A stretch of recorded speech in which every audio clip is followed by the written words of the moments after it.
Гәли ауылы урта мәктәбе 4-нче сыйныф укучысы Гимаева Азалия, Муса Җәлил кызыл ромашка.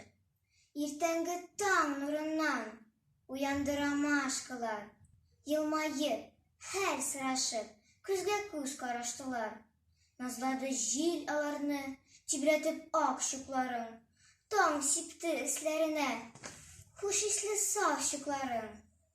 Чәчкәләр кәефләнеп, җай гына селкенделәр, һәм кинәт шунда гаҗәп бер яңа хәл күрделәр. Ерак түгел моңаеп утыра ромашка кызы, тик чуклары ак түгел, кан шикелле кып-кызыл. Ромашкалар бар да ак, аерылмый бер-береннән. Ничек болай бер үзе ул кызылдан киенгән? Әйттеләр: син, сеңелкәй, ни күзгәрдең, ни эшләдең? Нидән кызыл чукларың, нидән алсу төсләрең? Әйтте кызыл ромашка: төнлә минем яныма ятып батыр сугышчы.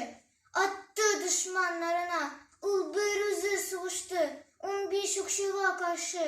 Чигенмәде, тик таңда яраланды кул башы. Аның батыр алканы тамды минем чукларга. Минем кызыл күлмәгем бик охшады чулпанга. Егет китте, мин калдым, каным саклап чугымда. Көн дә аны сагынып, балкыйм мин таң нурында.